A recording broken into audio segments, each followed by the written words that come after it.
이렇게 다짜고짜 신부님의 소개에 이어서 제가 이렇게 무슨 얘기를 이렇게 하게 되었는데, 이것도 좀 순서에는 좀 안 맞죠. 네, 여러분 이렇게 만나 뵙게 돼서 반갑습니다.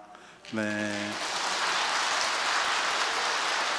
우리 본당 신부님은 제가 특히 동성고등학교 교장을 할 때 우리 학교법인, 그 고등학교 또 대학교 또 그 다음에 병원들 이런 모든 것들을 관할하는 학교법인에서 종합행정실장을 하면서 굉장히 실무자 중에 최고 사람으로서 이렇게 저하고 같이 일을 할 때 협력을 많이 했습니다. 협력을 사실은 저 위에 있는 상급 부서에 있는 사람이고, 저는 학교장이긴 하지만 그쪽에다가 아쉬움이 많은 사람이었는데, 대단히 실무선에서 틀림없고 인간적으로 겸손하고 또 사제로서 훌륭하고, 이런 어떤 모습 속에서 굉장히 긴 시간 동안 서로 잘 협력 맺으면서 지내왔습니다.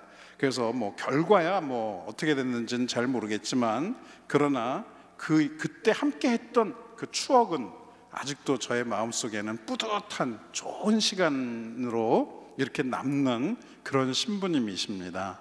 그래서 참 저를 이렇게 불러주셔서 고맙게 생각하고 그렇습니다. 그래서 신부님의 부르심에 내가 어떻게든지 성의를 다해서, 저 신부님이 그래도 신부 잘 불렀네, 이런 소리를 듣게 해야 되는 거 아닌가 하는 생각으로 열심히는 해보려고 하는데, 그건 여러분들 마음에 딸려 있죠. 그렇지만 저는 성령을 믿습니다. 제 안에 계신 성령, 여러분 안에 계신 성령 한 분이시니까 어떻게 좀 잘 되도록 하겠죠. 네. 여러분, 저기 특강 시간을 얼마를 좀 했으면 좋겠느냐, 신부님 짧게 하시라고 그러더라고요. 짧게 하라고. 근데 그 말 듣고 진짜 짧게 하면요, 사실 상도위에 어긋나는 걸 또 생각하고 있습니다. 제가 그냥 하는 게 아니고 여러분들이 내신 교무금이나 이런 것들 속에서 일부를 이제 특강비로 내가 이제 본당 신부님을 통해서 받고 하는데, 사람이 그냥 하는 게 아니고 받고 하는데 대충 하고 간다, 상도위에 어긋난다. 성의껏 해야 된다, 이렇게 저는 이제 생각을 하고 있습니다. 그래서 1시간 반, 보통 옛날에는 1시간 반을 했어요. 근데 요새는 이제 여러분들의 사정이나 또는 시대적 흐름에 따라서 1시간 반은 좀 애매하다, 너무 긴 것 같다, 이런 생각이 들어요. 그래서 또 여러분들 허리 사정, 또 여러분들 건강 사정 생각하면 그러면 안 되겠다. 근데 1시간을 하고 끝난다, 무슨 얘기하다가 끝나는 느낌이 좀 들어요. 네. 그래서 저는 지금 제 생각엔 1시간 15분 정도 이제 생각하고 있습니다. 근데 여러분들의 눈치를 이렇게 분위기를 봐가면서 이제 1시간 15분 정도를 생각했다가 거기서 이제 밀고 땡기고 이제 이래가면서 지금 하려고 합니다. 제가 이걸 뭘 자꾸 찾느냐 하면, 제가 이제 이렇게 자료들을 준비를 이렇게 해놓고서는 이걸 읽기 시작하면 이제 재미없어집니다. 그러니까 저는 이렇게 자료를 여러분들 뵙기 전에, 어저께도 그렇고 오늘도 그렇고 오기 전에 굉장히 뭘 할까, 요거 다음에 요쪽으로 넘어가야지, 이런 것들을 내내 하고 왔는데, 결론은 그래도 이제 내 머릿속에 스케마가 있고 현장 속에서는 애들립으로 다 한다. 그래야 좀 약간 좀 부담이 덜 되죠. 이렇게 읽기 시작하면은 좀 곤란해지는 이런 어떤 것이 있습니다. 그래서 여러분들 피곤하시지 않게 특강을 좀 해보려고 합니다. 지금이 8시 15분이에요. 8시 15분에서 1시간 15분이면 9시 반에 끝나야 됩니다. 근데 이건 좀 집에는 그래도 또 일찍 들어가셔야지. 9시 반 이때 여기서 출발하면은 가까운 분들은 몰라도 또 이제 어두운 데 돌아가시려고 하니까, 지금 이것을 일단은 우리가 8시에 시작한 걸로 치는 거예요. 8시에 시작한 걸로. 예? 예. 원래 규정상 이렇게 8시에 시작하는 거였으니까, 약속 시간이. 네, 그래서 8시에 시작한 걸로 치면 벌써 15분은 한 거예요. 네.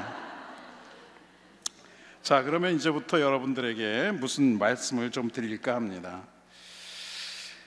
오늘 얘기 드리고 싶은 것은 우리가 좀 올바르게 기다리자. 예수님을 기다리는데 올바르게 기다리자.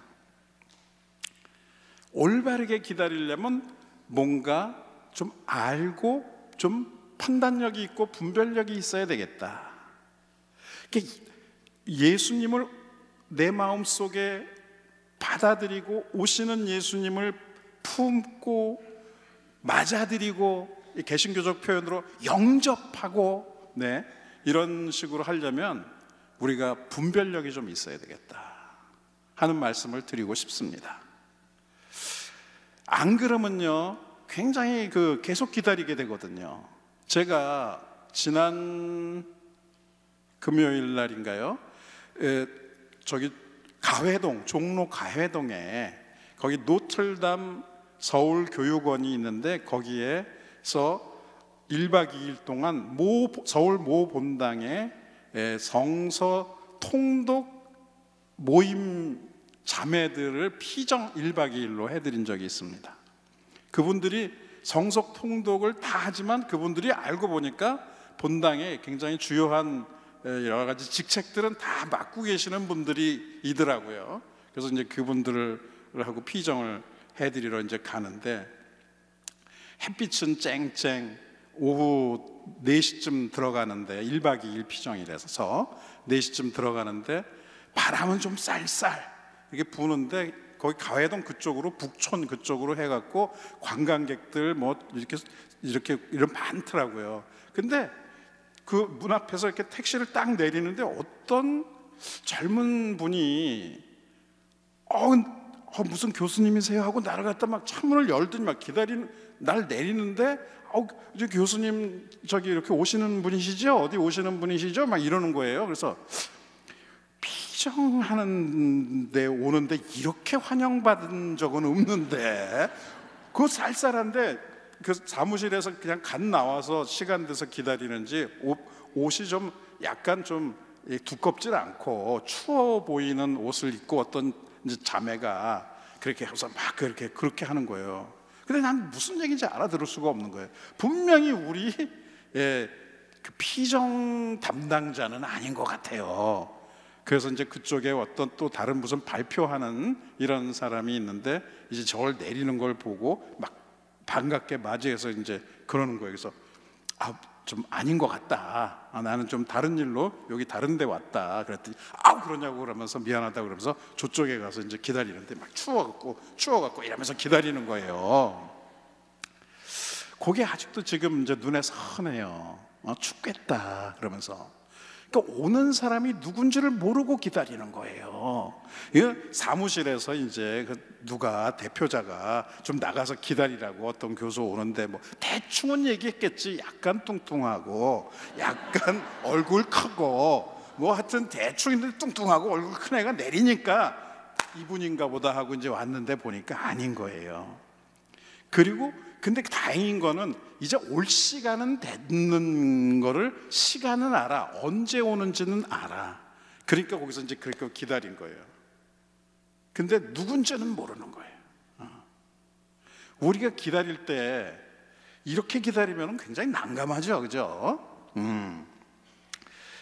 그래서 인간적으로도 누군가를 기다릴 때는 누구가 오는지, 어떤 인상착의를 했는지, 또 그리고 뭐 몇 시에 정확하게 오는지, 어디쯤 오고 있는지 뭐 이런 것들에 대해서 정보를 갖고 기다려야 되는데, 우리가 보통 그렇게 예수님을 기다리진 않는 것 같아요. 그냥 해년 기다림에 예식은 해, 대림절을 지내, 해년. 근데 아무도 기다리진 않아요. 근데 오셨다고 그러는데 오신 느낌도 별로 안 들어. 우리가 나쁘게 사는 건 아니에요. 성실하게 살았고 뭔가 교회에서 인도하는 대로 그런 마음을 가지려고 노력했고 그런 식으로 하는데도 뭔가 손님이 딱 왔을 때의 그런 어떤 흥분, 설렘 혹은 만남이 가져다 주는 기대감, 무슨 이런 게 없어. 그렇죠? 이거 이상한 거거든요. 이런 유형의 기다림이 되게 많아요. 신랑이 언제 술 좀 끊고 가정에 충실할지를 기다리는 마음, 평생을 기다려도 아직도 큰 변화가 없을 때, 아이들이 언제 정신 차려서 지앗가름하고 살런지 이런 것들을 생각해 보면서 그게 여의치 않을 때 기다림이 여의치 않은 거예요. 기다리긴 기다려.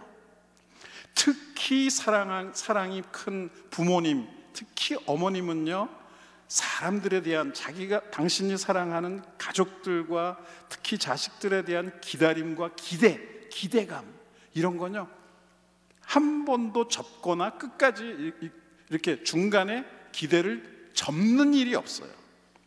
끝까지 기대해요. 그러니까 그 기다림이라는 거는 아주 괴로운 기다림이에요. 이제는 기다리는데도 가능할 것 같진 않지만 기다리는 거예요. 이런 애매모호한 기다림을 연극으로 얘기한 사람이 있으니 여러분들은 지금 제가 볼 때는 수준이 굉장히 높은 걸로 추정되기 때문에 이런 그 연극을 인용을 해드립니다. 제가 다른 데 가면요 안 해요. 이런 얘기 해봐야 저게 무슨 소리야 이러는데 여러분들은 굉장히 교양이 있으시고 지금까지 살아오시면서 이런 인문학적 소양이 있으실 걸로 추정되기 때문에 여러분들이 이제는 약간 기억에서 없어진 사무엘 베케트의 희곡 고도를 기다리며 어나덩덩 고도라는 사람을 기다리는 거예요. 이 고도가 누군지 몰라요. 그리고 연극 내내 안 와. 그러면서 이제 기다리는 사람들끼리 무슨 얘기를 하고 그러다가 끝나는 거예요. 이게 다른 사람들은 고도가 영어의 God 그리고 불어의 Dieu 그 둘 다 하느님이란 뜻이거든요. God과 Dieu의 합성어다 이렇게 얘기하고 싶어 하는데 사무엘 베케트는 그런 생각하지 마라. 누군지 모른다 이렇게 얘기해요. 하여튼 누구를 기다리는 거예요. 근데 계속 일상적인 얘기, 되지도 않는 얘기 기다리고 막 이러면서도 그 사람은 끝내 안 오고 끝나는 거예요. 이게 왠지 인생 같지 않아요? 인생. 우리가 지금까지 살아온 내용들을 이제는 여러분들 이렇게 보면은 제 형님도 계시는 것 같고 누님들도 계시는 것 같고 근데 또 많은 경우엔 저보다 동생들도 계시는 것 같고 참고로 저 70입니다만 제 동생들도 여기 많이 계세요. 이렇게 보면은요 아주 굉장히 본인 관리를 잘 하셔서 그런지 실제로 어리셔서 그런지는 잘 모르겠어요. 그렇지만 어쨌든 인생을 이렇게 살아오신 분들이라 이제는 제가 젊은 사람들 또는 뭐 학생들에게 강론하는 것과는 달리 그냥 이렇게 형 동생 누님 누나들 이렇게 얘기하는 그런 마음으로 지금 하는 거예요. 누구인지 모르고 계속 기다리는 그 무능력함 그리고 인생에 깔리는 잔잔한 실망, 좌절, 절망 그리고 뭐 어느 정도 인생이 그렇게까지 성공적이진 않았다고 생각하는 그런 것을 내가 마음으로 받아들이면서 그냥 잔잔하고 조용히 살아가는 어떤 이런 모습들을 느낌을 좀 갖게 돼요. 네.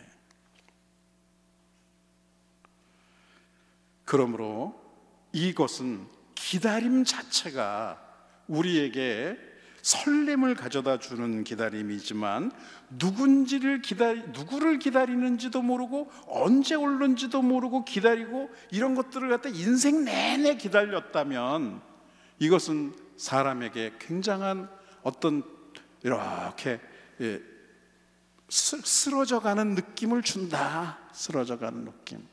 근데 여러분, 오늘날 천주교 믿는다는 거 어때요? 오늘날 예수님 사랑하고 믿는다는 거 어때요? 왠지 이런 느낌 안 들어요. 그래도 얼마 전까지만 해도, 제가 사제생활 할 때까지만 해도, 막 중간에까지만 해도 뭔가 신자분들이 많은 게 당연하고 도저히 이 신자분들을 어떻게 감당할 수가 없어서 성당을 더 크게 지었어야 되고 많이 지었어야 되고, 또 그리고 또 신자분들도 교육 받아야 되겠다는 열의가 강해서 막 여러 가지로 많은 피정과 교육 모임이 많았었어요. 근데 오늘 이렇게 보니까 어때요? 뭔가 우리나라의 복음화, 우리 교회, 우리 천주교회, 우리 가톨릭 교회의 어떤 앞날은 어떨까? 이런 것들이 슬그머니 이제 마음속에 스며들어오는 이런 느낌이 들잖아요. 네. 그러면서 사람이 많은 교회가 흥하는 교회냐, 누군지를 알고 기다리고 맞아들여서 기쁜 교회가 흥하는 교회냐, 이런 것에 대해서 이제 드디어 생각해 보게 되었다. 언제부터 다수가 좋은 것이고 옳은 것이 되기 시작했느냐? 그거 아니다. 본질을 찾은 사람들, 핵심을 서로 나눌 줄 아는 사람들끼리 모여서 그것을 누릴 줄 알 때 그게 흥하는 거 아니냐. 네. 천주교회가 언제부터 다수를 중요시 여기고 모든 많은 사람들이 오고 흥청되는 것을 이렇게 잘 돼가는 것으로 생각하게 되었었느냐? 그거 아니다. 한 사람 한 사람이 진짜 예수 그리스도를 잘 맞아들일 줄 알고 그 예수 그리스도와 함께 기쁘게 살 줄 알고, 그리고 뭔가 완벽해져서 주님을 기쁘게 하는 게 아니라 부족한 나이지만 이 부족한 나를 예수 그리스도께서 사랑해 주신다는 걸 느끼면서 고마운 기쁨, 겸손한 만족을 우리가 이렇게 느껴가면서 살아갈 때, 그게 진짜 이젠 교회의 모습이 되어야 되지 않겠느냐, 이제 이런 생각을 좀 하게 되는 겁니다. 여러분, 이 기다림은요, 우리에겐 세 가지 종류의 기다림이 있을 것 같아요. 일단 예수님께서 오실 때 기다리는 분이 있었어요. 인류 역사상 예수님께서 진짜 이 세상에 오실 때, 2000년 전에 오실 때 기다리는 그런 기다림이 있었어요. 그리고 또 이제 앞으로 예수님께서 이 세상 끝날 때 오시는 기다림을 우리가 기다릴 수 있어요. 그리고 또 세 번째 기다림은 매일매일 우리가 하루를 살아갈 때 그때 내 마음속에 오시는 예수님을 우리가 기다릴 수 있어요. 우리는 기다림이 세 가지가 있는데, 이 세 가지 기다림 중에 마지막 날에 오신다고 예정된 그분을 기다리고, 그 마지막 날은 의외로 오늘 지금 예수님 기다리는 것과 똑같은 거다 하는 것을 말씀드리고 싶습니다.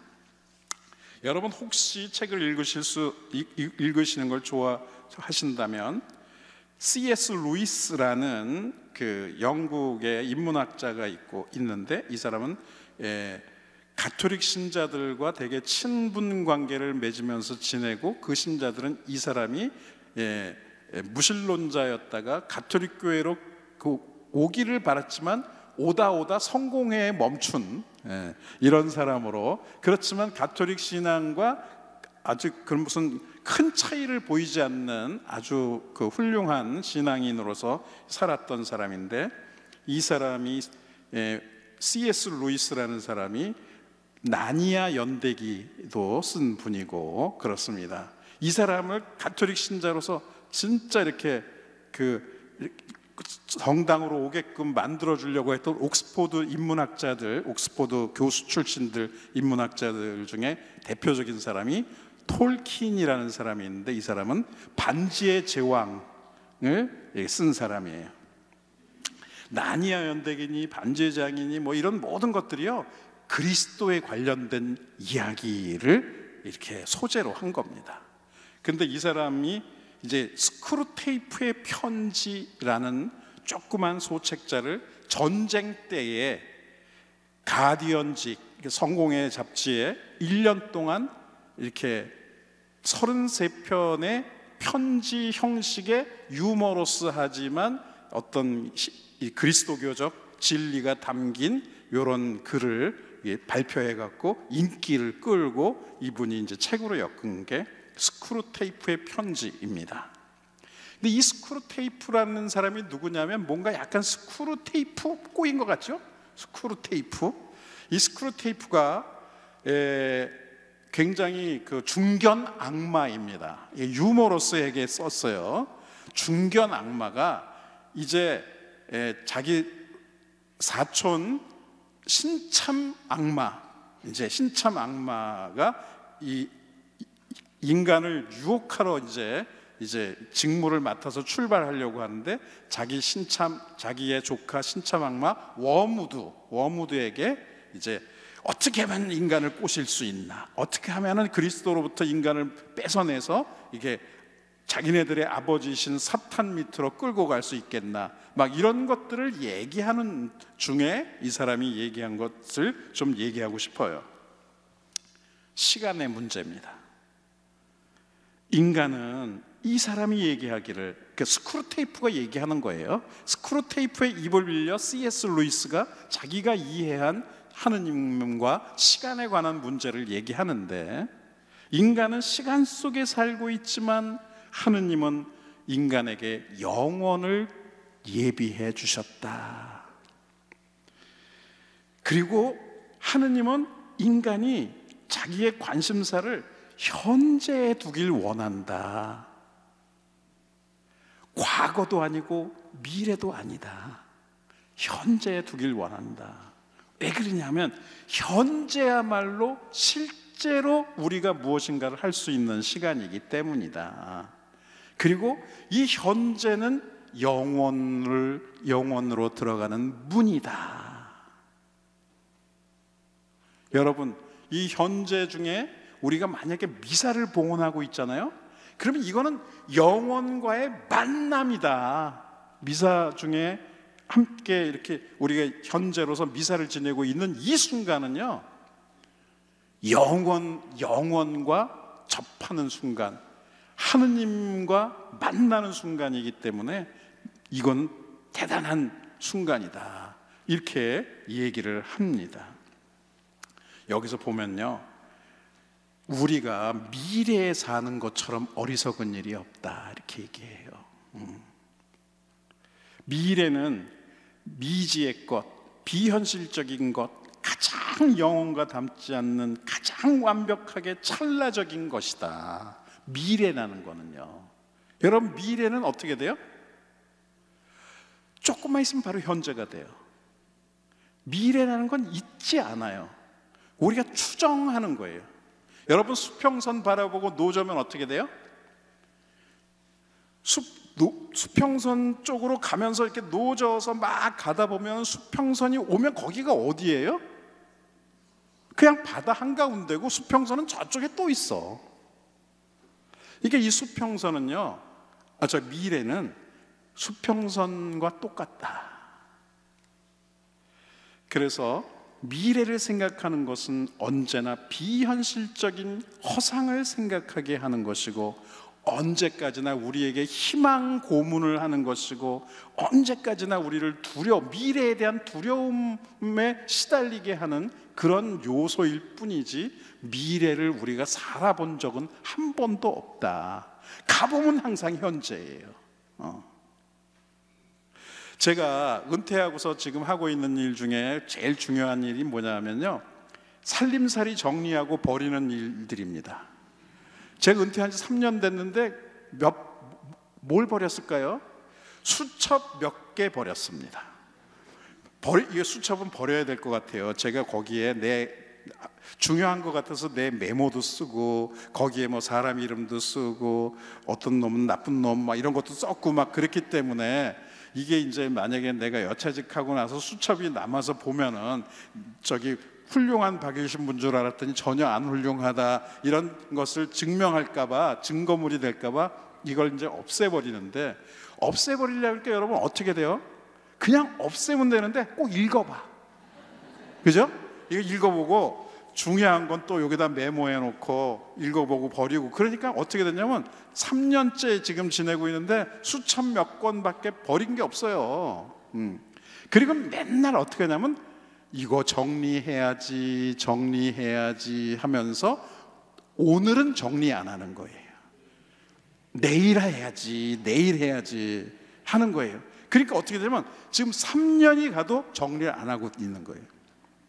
여러분, 영원이라는 거, 종말이라는 거, 예수 그리스도께서 종말에 최종적으로 오신다는 게 미래라고 그랬잖아요. 미래인 걸로 생각하잖아요. 그 미래는요, 가보면 현실이에요. 현재야. 그리고 그 미래는 절대로 오지 않아요. 절대로 안 와. 고도를 고도처럼 안 와.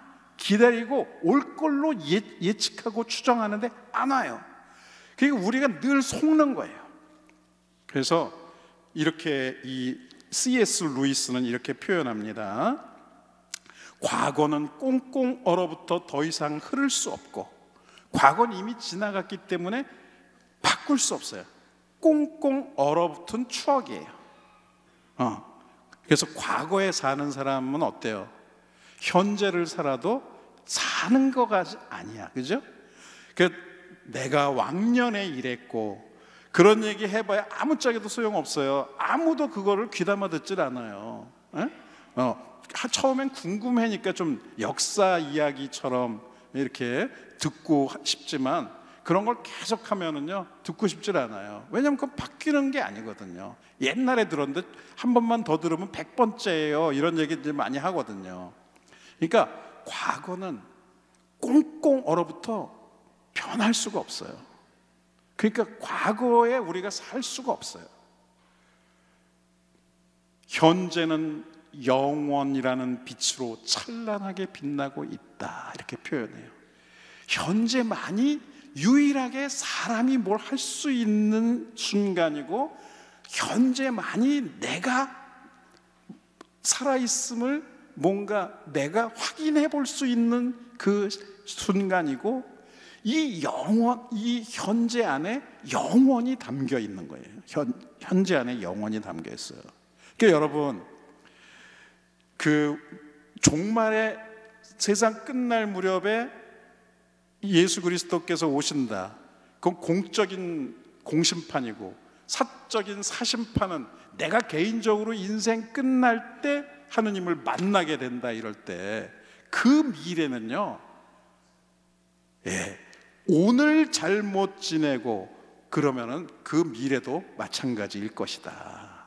왜냐하면 오늘의 또 다른 표현이 그 미래가 되는 거거든요. 그래서 어때요? 그러니까 우리는 과거를 쳐다볼 때 감사드릴 수 있는 건 좋아요. 그러나 현재는 여기에 우리가 할 수 있는 최고의 행동, 사랑의 행동, 사람이 할 수 있는 최고의 행동, 사랑의 행동을 할 수 있어요.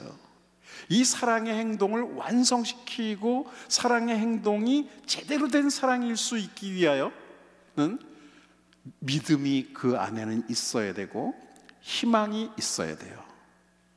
여러분, 하느님을 온전히 사랑하기 위해서는 하느님께 대한 믿음이 있어야 되고 하느님만을 바라보는 희망이 있어야 돼요. 그래야만 그 사랑이 제대로 돼요.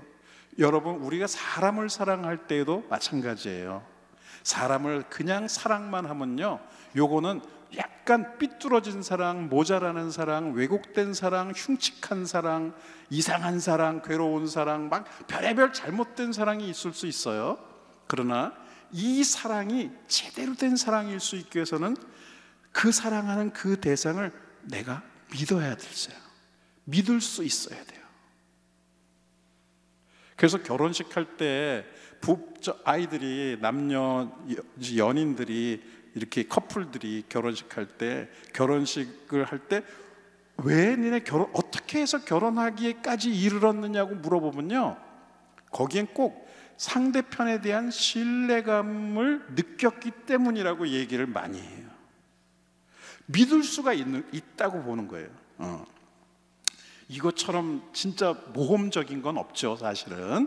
그렇지만 일단은 그래도 뭔가 믿을 수 있는 것은 뭔가를 확인했기 때문에 거기에 사랑을 담을 수가 있었다고 그렇게 얘기들을 하는 것 같더라고요.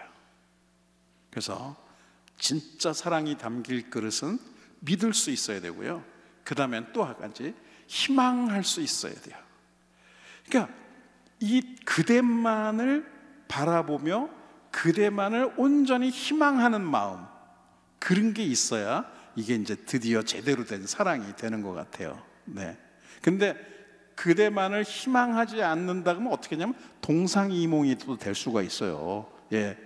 그래서 어쨌든 감사는 과거를 바라보고 사랑은 현재를 바라보지만 두려움과 탐욕과 욕망은 앞을 바라본다. 미래를 바라본다. 미래처럼 간절하고 목마른 건 없어요. 그리고 미래에 정말 그 어떤 사는 사람들도 많아요. 근데 너무 미래에 살다 보면 현재는 없는 거예요. 저희 고등학교 때 어땠어요? 2, 3년 없는 거야. 대학교 가면 그때서 다시 내 인생은 시작되는 거야. 지금은 중단됐어. 공부해야 돼. 막 이러면서 미래의 많은 것들을 이렇게 재단 위에 쌓듯이 미래의 모든 걸 쌓고 현재의 모든 것들을 희생하는데 그런 것처럼 어리석은 일이 없었다는 거. 그래서 여러분, 물론 미래를 생각하지 않을 수는 없다. 내일 무슨 일을 해야지 한 정도는 미래를 생각해야죠. 그렇지만은 필요한 만큼만 생각하면 족한 것이다. 내일의 일을 계획하는 것은 오늘의 의무니까 소위 그 미래에 할 일을 오늘 생각하지만 그 일이 이루어지는 미래라는 때는 오질 않아요. 항상 그 미래는 현재이거든요. 네. 여러분 어때요? 그래서 현재와 미래가 구별 안 될 때 여러분 느낌이 어때요? 오늘 무슨 요일이지? 꼭 물어보시죠. 네.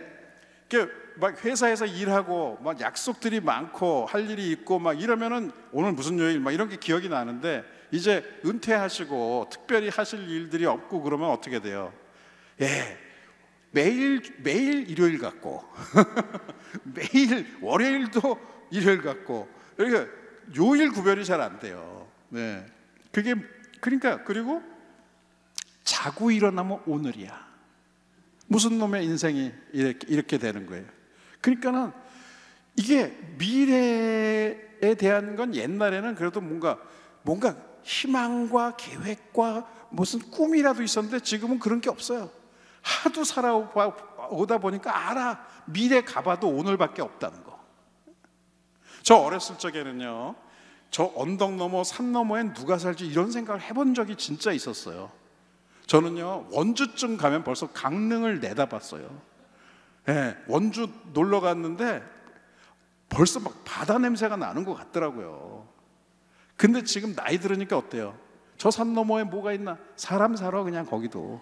네, 아무것도 없어. 그냥.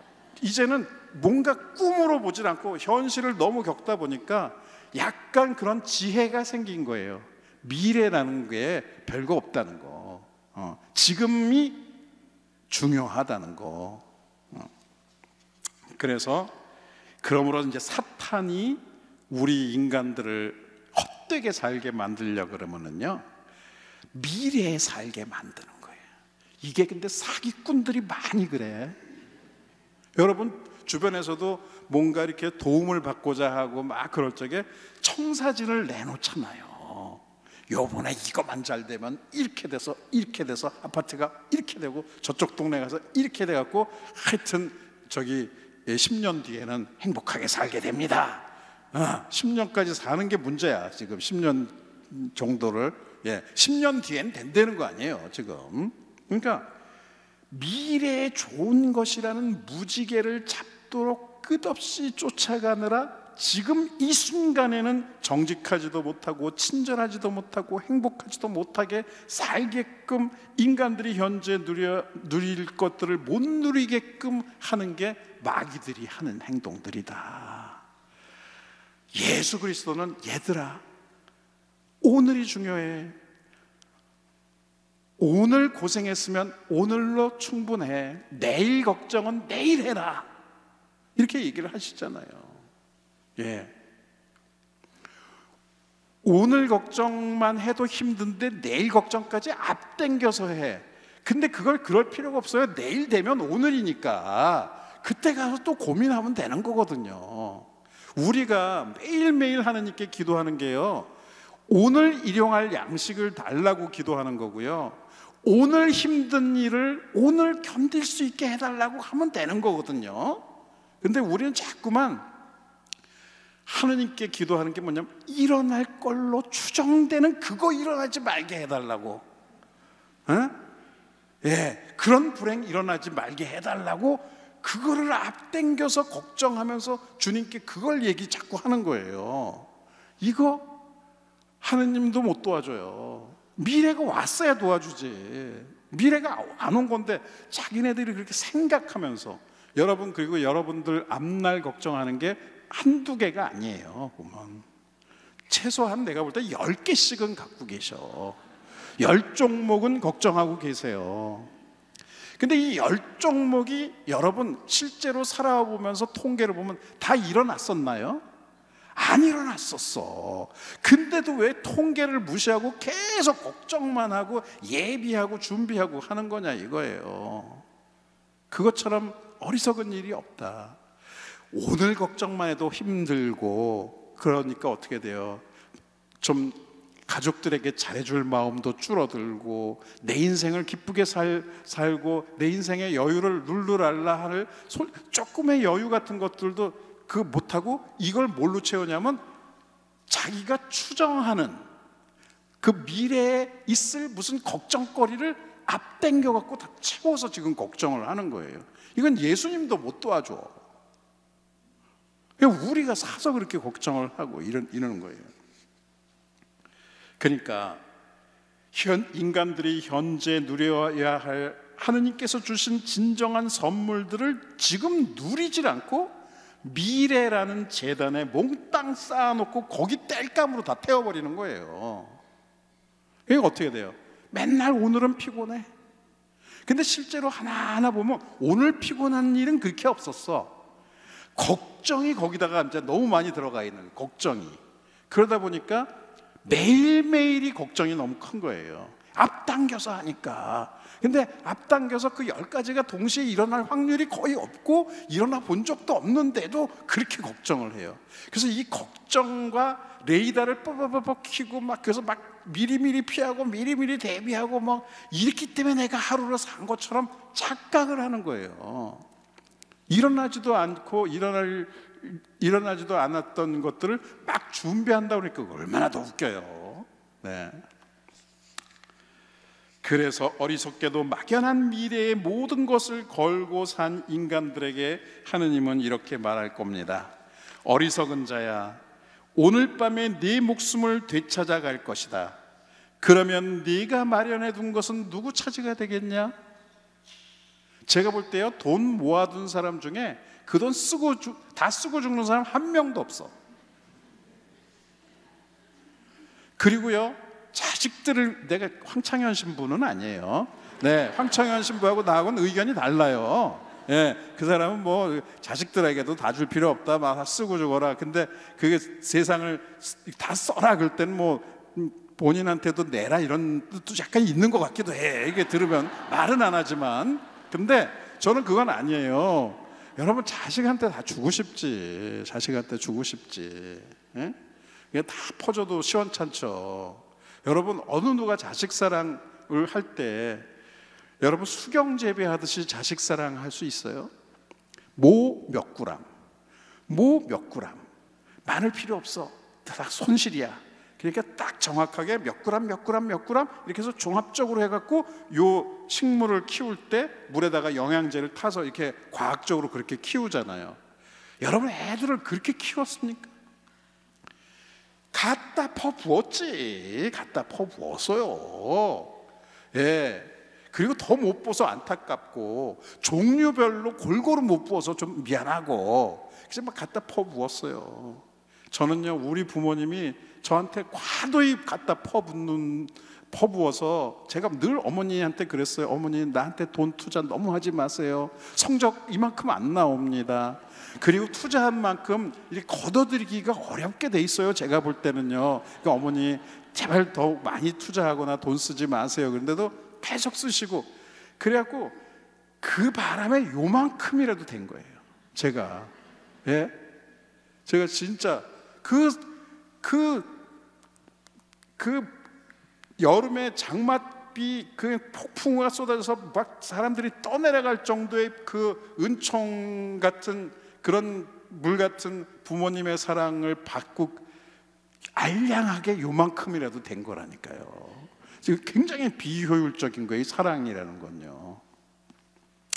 그래서 자식 주는 거를 반대한다는 뜻이 아니라 이게 막연하게 미래를 준비한다든가 이러는 것들은요 긴장을 좀 하셔야 돼. 물론 연금도 들어놓고 미래에 좀 현금 흐름이 생기게끔 이렇게 준비도 좀 해놓고 이게 남들한테 손 안 벌리고 자식들 피곤하지 않게끔 하고 이런 것들은 해놓는 게 좋죠. 그렇지만 지금까지 여러분들이 계획대로 안 됐듯이 그것도 계획대로 안 될 거라는 건 예상하고 계셔야 돼요. 그래서 그러니까 어떻게 해요?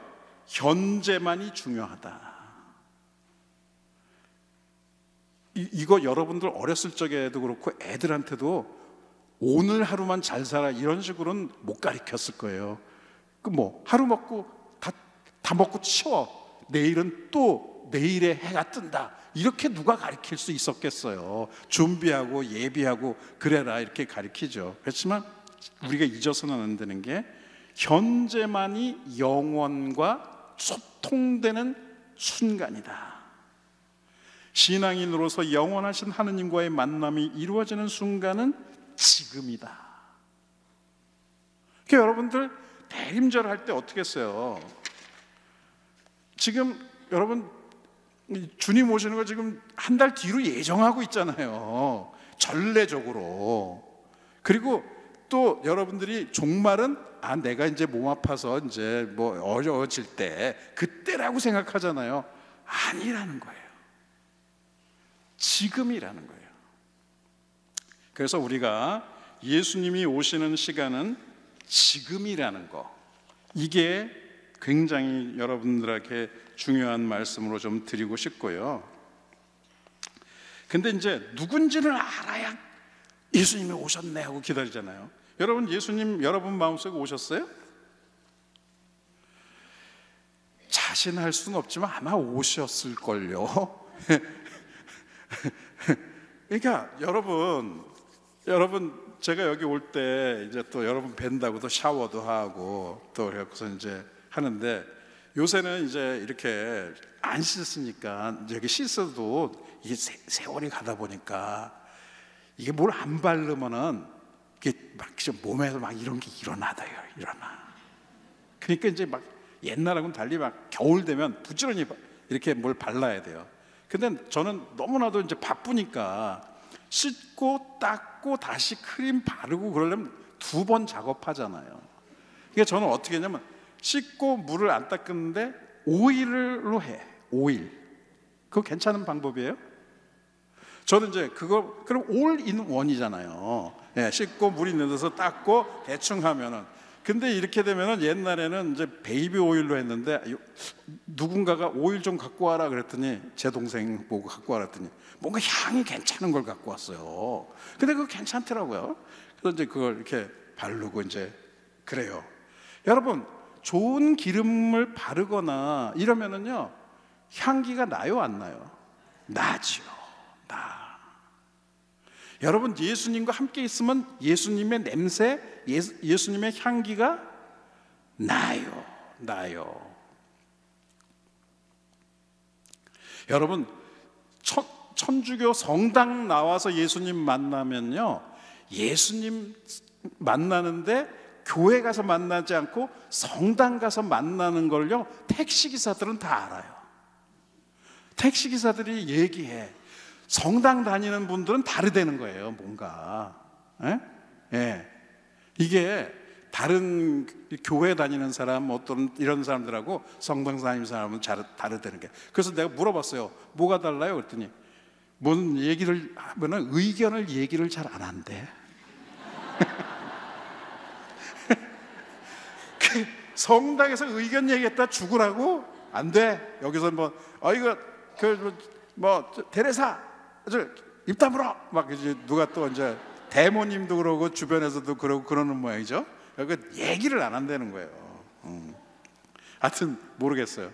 그래서 여러분, 예수님이 오셨다면 예수님 향기가 날 수밖에 없습니다. 여러분, 우리는 항상 내가 무슨 노력을 해서 예수님을 받아들이고 모시고 예수님과 함께 친하게 지낸다고 자꾸만 나의 인간적인 여러 가지 노력을 그렇게 경주하는데 이 노력이 늘 못 미쳐요. 그 모범생들은 꼭 완벽주의적 어떤 함정에 빠져요.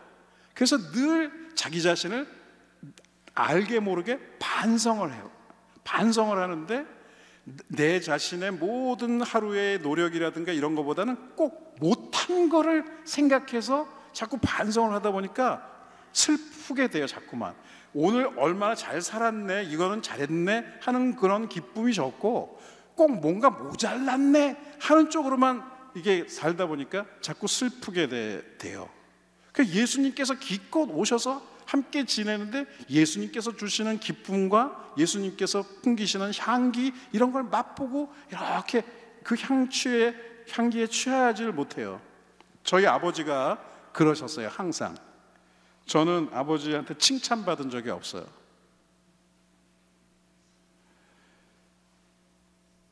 98점 받으면 2개 못한 걸 갖고 얘기를 하세요. 98 잘한 거는 어떻게 된 겁니까? 그건 당연한 거다 이거야. 그래도 보통은 그걸 칭찬해 주시고 그 다음에 혹시라도 그 2개를 좀 더 완벽하게 했었으면 좋지 않았겠느냐 이렇게 하시면 어땠을까요? 그랬더니 바빠갖고 일단 급한 대로 더 잘 되라는 의미로 그것만 딱 집었다 그렇게 얘기를 하시더라고요. 아버지 돌아가시기 전에 그런 얘기를 다 늙어갖고 제가 했어요. 옛날에 그렇게 엄격하게 그 못한 것을 자꾸만 뭐라고 얘기하는 게 옛날 분들의 교육이었던 것 같아요. 더 잘하라고. 근데 있잖아요, 그게 은근히 인생의 기쁨을 못 느끼고 뭔가 자꾸만 부족한 것을 채워야 되고 부족한 것이 근데 항상 있는 거예요. 부족한 게. 그러니까 그런 것들에 대한 경계심 이런 것 때문에 인생이 이런 느낌이 드는 거예요. 크게 문제 없이는 살았으나 기쁘진 않아. 시키는 것들 규정대로 다 했으나 재미는 없어. 이렇게 사는 게 그런 맛이 안 나는 거예요. 그래서 요새는 그런 식으로 이제 교육을 시켜도 안 되고 스스로 여러분들은 이 자리에 앉아 있기 위해서는 여러분들의 부모님의 큰 사랑이 분명히 필요하셨을 텐데 아니면 주변의 가족들의 큰 사랑이 필요했을 텐데 그 사랑이 지적하는 사랑이었을 수가 있어요. 본인이 또 그런 걸 어떻게 하느냐면 그분들이 세상 뜨고 안 계신데 이젠 자기가 자기를 지적을 해. 예. 저 아직도 귀에 우리 어머니 소리 들려요. 저기 내 방이 2층이었는데 밑에서 이리야 일어나서 공부해야지 막 이런 소리가 아직도 들리는 것 같아요. 그래서 저는 과도히 공부에 집착을 하고 하다 보니까 저의 개성 있는 여러 가지 재능과 여러 가지 어떤 인생을 좀 더 다른 식으로 풍요롭게 살 수 있었던 거, 이런 것들을 굉장히 손해를 많이 봤어요. 제가 국민학교 저학년 때는 이제 그때는 좀 서울대 학생들을 불러다 과외를 시켰어요. 하숙도 시켜가면서 우리 집에서 어머니가. 근데 그 사람이 어떻게 하다 보니까 미대 학생이었어요. 그래서 근데 공부하다가 이렇게 칠판에다가 이제 사람 얼굴도 그리고 이렇게 하면서 이런 거 그리는 방법도 가르쳐주고 했어요. 근데 엄마 나 미대 갈까? 그랬더니 배고파서 안 된다 이제 그러셨어요. 옛날에. 아유, 지금 미대 나왔으면 지금 제가 배고팠을지 어쩔지 어떻게 알아요, 그죠? 네, 그 시절에는 그랬던 것 같아요. 어쨌든 이렇게 해서 뭔가 인생이 재미가 없는 거예요. 여러분, 이거 큰 이상 증상입니다. 그래서 제가 여러분 모범생 위주로 이번엔 말씀을 드리는 거예요. 여러분들 그동안에 지적은 많이 받았었지만 잘하는 것에 대해서는 인정을 못 받았는데 제가 입 바른 소리로 그냥 이렇게 대충 하는 게 아니에요. 지금 오늘날 이 시점 여기 앉아 계신 여러분들은요, 영적 분별력이 출중하셔서 여기 앉아 계신 거예요.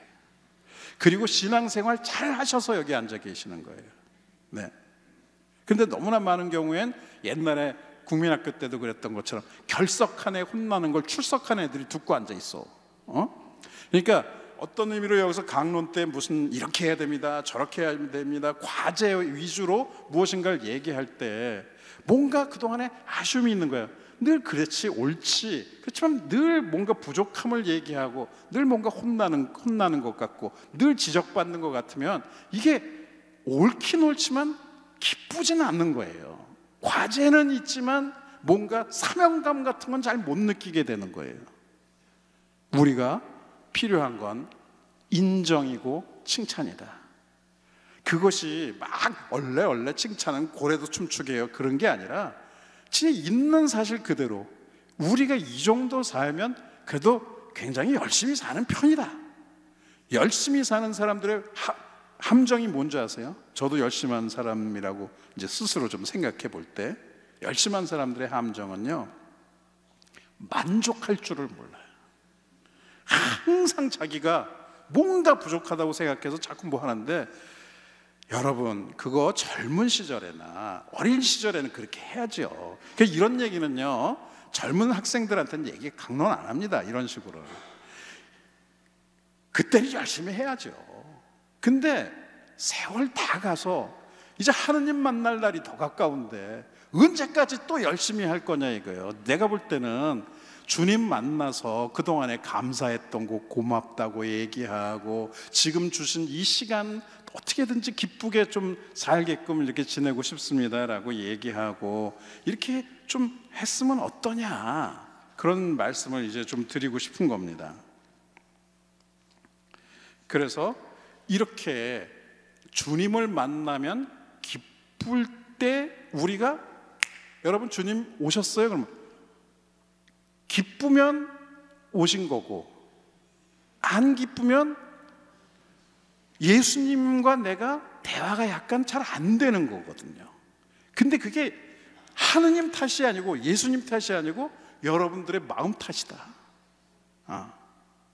여러분, 우리가 하느님과 친해지기 어려운 이유는요, 하느님에게 문제가 있어요. 일단 하느님은 말을 안 하잖아. 그리고 당신이 있는지 없는지를 안 가르쳐줘. 그리고 꼭 남들 통해서 있다는 얘기를 그렇게 해. 난 본 적이 없어요. 느낀 적도 없고. 지내놓고 나서 결과를 보면 인생의 곳곳에 하느님께서 손을 대시고 하느님께서 나의 어려움과 나의 인생의 기쁨 속에서 함께 해주셨다는 걸 여러분 느낄 줄 알아야 됩니다. 느끼려고 하는데 안 느껴졌어요. 안 느껴져. 하느님에게 문제가 있는 거예요. 그거는요. 네. 여러분, 저는 기도할 때 하느님한테 진짜 많이 얘기를 해요. 진짜 훌륭하게 살았던 사람, 저를 진짜 도와줬던 사람, 그리고 진짜 그분이 개인적으로 내가 볼 때 신앙적으로 진짜 문제 없이 열심히 사는 사람인데 갑자기 병에 걸려서 이렇게 들어놓는다거나, 그럼 아무리 뭐 신학 공부를 많이 했더라도 이런 걸 보면은 하느님이 이게 진짜 계신가? 그리고 뭔가 잘해도 이런 식으로 나동그라지게 놔두는 하느님을 그렇게 친하게 지낼 필요가 있는가? 그렇잖아요. 골고루 사랑하는 것까진 좋으나 내가 좋아하는 사람은 좀 사랑해 줘야지, 이런 게 느껴지잖아요. 그러니까는 이게 이제, 그래서 하느님한테 그래요. 미사예물들, 미사 지향들 내시잖아. 그러면 좀 미사 지낼 때 이래요. 지향 딱 들어오면 하느님한테 얘기를 해요. 하느님, 요새 세상이 좀 바뀌었습니다. 그래서 옛날하고 달라요. 지금은요, 이 미사라 지향을 주시고 미사 드려주세요 그러면 돈을 받아요, 하느님. 지금 자본주의 시대예요. 돈을 받고 드려주겠습니다라고 하면 계약이 성립되는 겁니다. 여러분, 근데 하느님 이렇게 했고선 드려준다고 그랬는데 하느님께서 들어주는 기색이 없으면요, 배달 사고 난 줄 압니다. 계약이 이행이 안 되니까요. 그러면 하느님, 본당 신부인 나도 체면도 말이 아니고, 이런 하느님 열심히 계약 맺어서 비용을 계속 지출하는데도 뭔가 오는 게 없는 이런 하느님을 누가 요새 믿겠습니까? 그래서 요새 뭐 교회에서는 막 우리 교회가 어떻게 살길래 이렇게 교회가 신자들이 안 오느냐 하고 자기네들 가슴을 치고 막 그러라고 그러는데, 내가 볼 땐 그 주된 원인 중에 최고의 주된 원인이 하느님의 방식입니다. 이 하느님 돈 받았으면 해주셔야지, 받질 말라고 하든지 그러면. 근데 이런 건 안 됩니다. 그래서 그래요. 그래서 이제 미사지향할 때는 하느님한테 그런 식으로 하소연을 좀 합니다. 근데 미사지향을 안 받았는데도 이렇게 미사 지내다 보면 이렇게 사람들이 있으면 미사 지내다가도요, 어머 저 집 좀 그 아픈 분이 계신데, 그래서 저절로 미사지향하다가 저분 기도를 하게 돼요.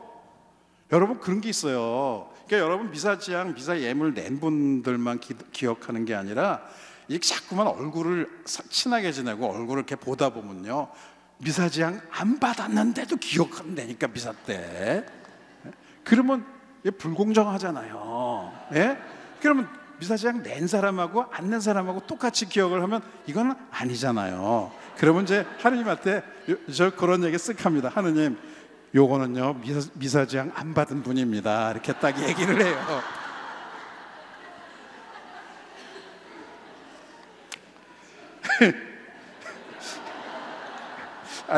아니 원래 이런 강론을 하려고 그런 게 아니었거든요. 이러면 안 되는데. 예. 지금 여기 4권을 준비했는데 지금 첫 권을 지금 가고 있어요. 지금 시간은 다 가고 있는데 이걸 어떻게 하면 좋아? 그래도 뭐 중요한 기승전결은 해야죠. 그래서 우리가 예수님한테도 문제가 있다, 하나님한테도 문제가 있다, 우리한테도 문제가 있어요. 우리가 뭐냐 하면요, 잘못하고 사는 사람은요 완전히 하나님 앞에서 엎어질 줄 알아. 이건 누가 보더라도 잘못 살았어. 그러니까 뭐 나도 생각해봐도 그렇고 주변에서 생각해봐도 잘못 살았으니까 용서를 청할 줄을 알아요. 이게 세리의 기도예요. 저 잘못했습니다. 그래서 너무나 많은 착한 사람들, 예수님 시절에는 대단히 착한 사람들이 바리사이들이었어요. 저는요 바리사이들 앞으로는요 함부로 얘기 안 하려고 그래요.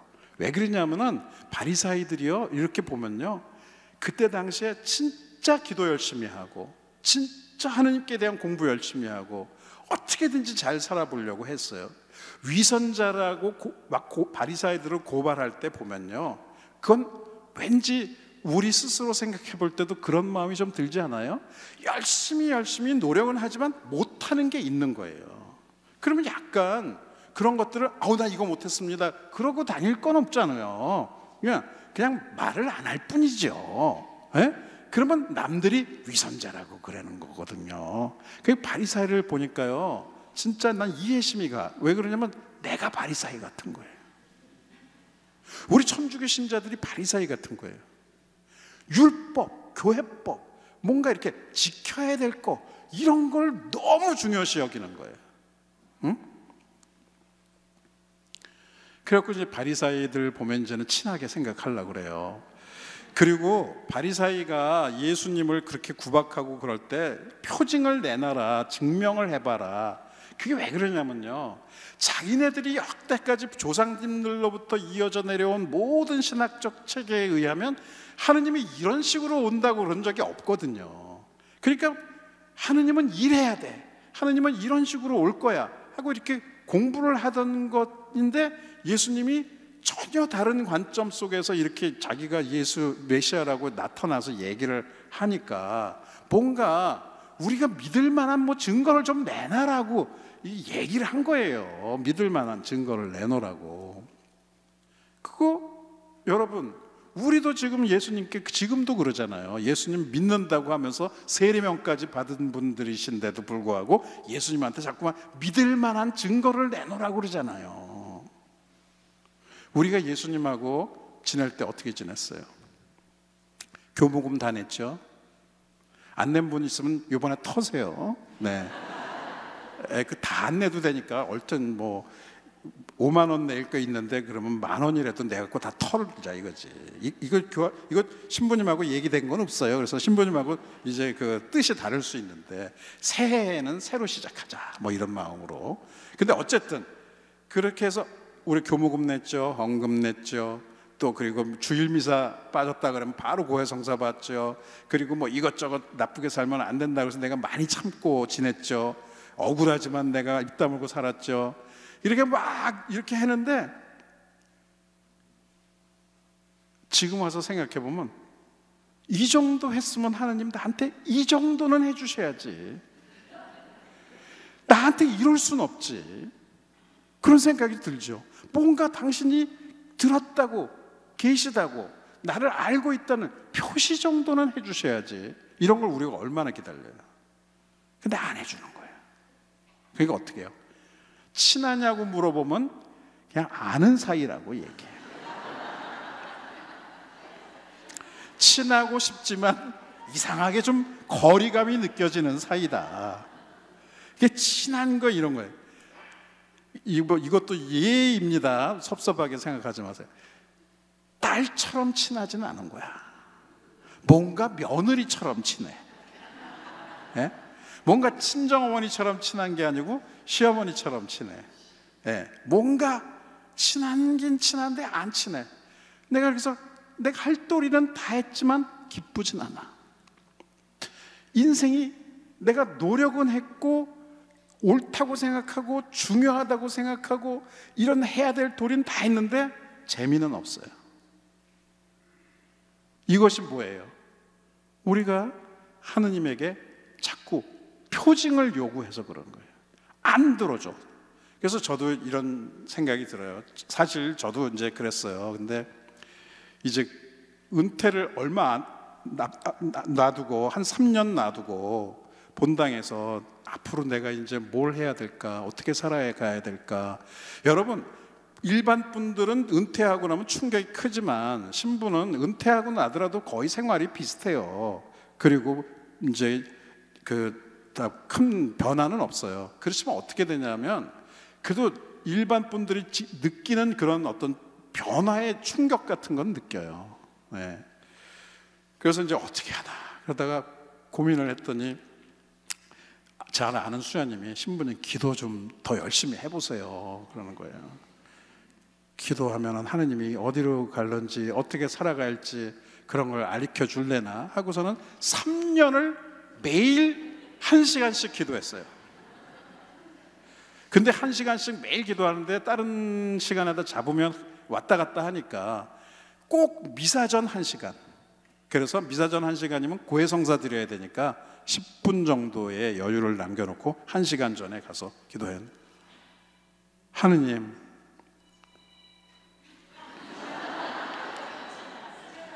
금방 연락 오네. 아니, 저 기도할 때요, 진짜 여러분, 제가 요 기도한 얘기를 해드릴게. 그 이제 제가 그때 좀 이제 마음도 상하고 인생 다 지났는데 제가 뭐 인간적으로 이뤄놓은 것도 없고 하느님밖에는 남은 게 없더라고요. 근데 하느님밖에 남은 게 없는데 하느님하고는 안 친한 거야. 나 친하려고는 애썼으나 안 친한 거예요. 그런데 그 마음속 깊은 곳에 뭐가 있냐면 서운한 게 있는 거예요. 이런 거 안 들어줬다 이거예요. 그런 게 꼭 있어. 그리고 안 들어준 건 둘째치고 내 마음에 안 드는 교회의 모습들, 저런 인간들이 저렇게 되는 동안에 나 능력 있는데 나는 안 시키고 쟤를 시켜갖고 저렇게 엉망으로 되는 거를, 이런 것들을 내가 여태까지 견뎠는데 내가 참고 있었는데 이젠 은퇴하게 생겼지 않냐 이거야. 어떡할래 이제. 그래갖고 하느님한테 굉장히 이제 서운하게 생각을 한 게 있어요. 보니까 안 들어줘갖고 미워한 거예요. 근데 미워할 수는 없는 사이니까 미워하려고 하지는 않지만 좋아하지도 않게 된 거예요. 그래서 이제 하느님한테 그랬어요. 내가 열심히 지금까지 기도했는데, 말을 많이 했는데 하나도 안 들어줬으니까 이젠 당신이 얘기해 보셔. 그러니까 나는 이제 기도의 책임이 없는 거예요. 여러분, 이거 되게 중요한 거예요. 여태까지 나만 얘기했지 하느님 얘기 들어보려고 해본 적이 없는 거예요. 그죠, 우리가? 그래서 막 평소 때 바빠갖고 못 걱정하던 거 기도 시간이라도 잠깐 나면은 풀어놓고 걱정하면서 주님 멱살을 잡아 흔들면서 이걸 어떻게 하실 거냐고 그런 기도 많이 했어요. 근데도 하느님의 얘기는 들으려고 하진 않았어. 듣겠다고는 했는데 시간 없어갖고 언제 하느님 얘기까지 듣겠어요. 그래서 이제 이렇게 막 얘기를 하고 그러면 하느님이 진짜로 테레사야 하고 무슨 얘기를 하려고 그러면 성부와 성자와 성령의 이름으로 기도 시간이 끝난 거예요. 이제 뭐 항상 이제 이렇게 됐는지는 모르겠어요. 그래서 주님, 이제 당신 얘기해 보세요. 난 뭐. 그래서 그 다음에 하느님, 내가 유럽에 가서 공부까지 하고 내가 기도 열심히 하는 것도 배우고 당신에 대해서도 공부도 더 하고 그랬는데 내가 알다가도 모르겠다. 그러니 하느님, 내가 당신을 어떻게든지 알아야 되겠어요. 인생 다 쫑나가는데도 모르겠는데 이젠 당신이 알려달라. 당신이 누군지를. 이제 뭐 회복할 시간도 없다. 인생 다 끝났는데 뭘. 임기도 다 끝나가는데 뭘 이제. 그러니까는 하느님, 당신이 뭘 얘기를 해보려면 좀 해보시고 나를 좀 깨우쳐 주세요. 그러니까는 어떤 때는 막 이제 앉아 있는 거예요. 여기 왜 앉아 있어? 그래, 하느님이. 갈 데 없어서 앉아 있어요. 내가 하느님 안 좋아하는데 마음 편히 가 있을 곳이 없어서 내가 여기 앉아 있어요. 이렇게 제가 어느 순간인가 손들은 거야. 내가 뭘 노력해서 당신과 친해질 수 있고 당신과 교류할 수 있을 거라고 그동안에는 아무리 겸손되려고 하고 아무리 아니라고 해도 내가 그렇게 노력한 거예요. 그래서 내가 못하겠다고 그랬잖아요. 이제. 태도가 좀 불손하게는 얘기했지만 못하겠다고 그랬고, 내가 무슨 노력을 하면 당신에 대해서 알 수 있을 거라고 생각했는데 당신이 가르쳐줘야만 내가 알 수 있다는 걸 알고 내가 손 들은 거예요. 그리고 내 인생 어떻게든지 내가 운전대 잡았는데 손 털었어. 이제 당신이 운전해. 난 이제 어디로 가고 싶은지도 난 몰라 이제. 그래갖고선 주님이 꼭 그럴 땐 짓궂어요. 물어봐. 너 그렇게 기도할 때는 뭐 얼마나 애쓰고 용을 쓰고 뭐 아주 그렇게 하더니 요새는 기도 되게 편하게 하는 것 같다. 맞아요. 내가 할 게 뭐 있어요? 그냥 앉아 있는 거예요. 그냥 그 여기 앉아 있어 갈 데 없어서 앉아 있는 거예요. 그랬더니 하나님이 슬쩍 언젠가 지나고 나니까 얘기를 하시더라고요. 너는 네 소원 안 들어준다고 끝까지 그렇게 서운하게 생각했지만 나 박이라 너 천방지축 너도 알 거 아니야. 네 인생 너를 여기까지 무사히 어떻게든지 끌고 오느라고 나 욕봤다 그러시는 것 같더라고요. 그러고 보니까 나는 항상 어른들한테 내가 더 잘해야지, 못하는 것만 지적받고 그래도 살다 보니까 그동안에 하느님과 나 사이에 좋았던 많았던 추억들과 고마웠던 이런 거는 온데간데 없고 그건 당연한 거고, 뭔가 못 이루어진 거, 아쉬웠던 거, 목표했던 거, 이런 것들 갖고 계속 물고 늘어지니까요, 관계가 형성이 잘 안 됐던 거예요. 그게 하느님 때문이 아니고 나 때문에 모범생 증후군에 빠져갖고 걸려 있었던 거예요. 여러분들도 책임감 있으신 여러분, 인생을 성실하게 살아오신 여러분, 그리고 그래도 교회에서 가장 중심적인 영적인 위상을 갖고 계신 여러분이 스스로 하느님과 친해지는데 여러분들의 관점이 좀 바뀌어야 되겠다.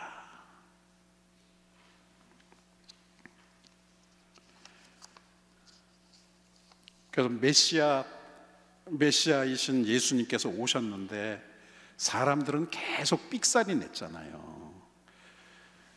정치적 메시아, 그죠? 이스라엘 백성들을 온 이방 민족들로부터 구해내셔서 이스라엘 백성이 우뚝 솟아서 모든 민족이 이스라엘한테 조공바치러 들어올 수 있게끔 하는 현실적인 정치적 문제를 해결해 주시고 백성들의 어떤 실생활을 해결해 주시는 그런 하느님을 기다렸단 말이에요. 근데 예수 그리스도께서 오셔갖고는 전혀 다른 메시아관을 얘기하시니까 사람들이 못 받아들이고 이렇게 했어요. 그런 건 하느님이 아니다. 하느님은 이럴 수는 없는 거다 하고, 하느님이 움직이시고 하느님이 뜻하시는 바에 사람들이 자기네 식대로의 알량한 지식과 자기네 식대로의 기준점을 갖고 하느님을 이래서는 안 된다고 오히려 하느님을 이렇게 재단하려고 했죠. 너무나 많은 제자들이나 사람들이. 근데 우리가 그런 걸 읽으면서 그때 사람들 그랬네 하고 많은 건데, 실제로는 그와 유사하게 우리가 그렇게 살고 있었다.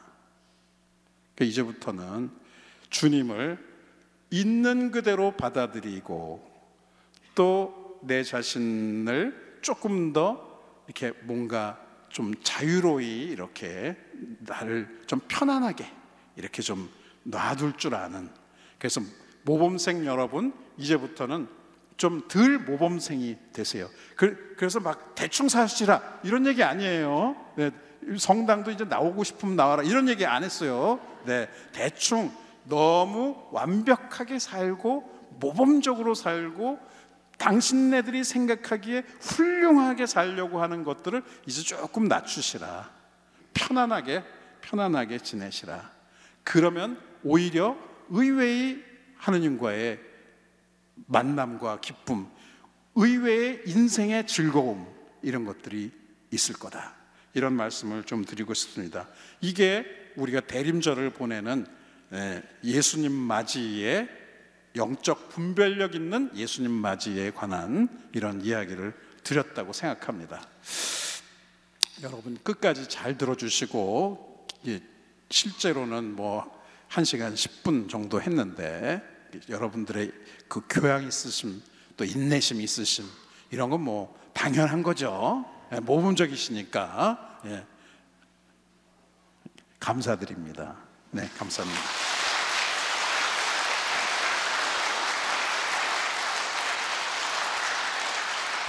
네, 어떻게 오늘 행복하십니까? 네, 우리 오늘 시부님 사실 더 많이 얘기하고 이렇게 말씀을 이렇게 해주시고 싶어 하시는 것 같죠? 근데 시간이 이렇게 듣다 보니까 벌써 9시 반이 다 돼가고 있습니다. 그래서 어떻게 다음에 한번 더 우리 신부님 모실까요? 네. 박수 한번 해.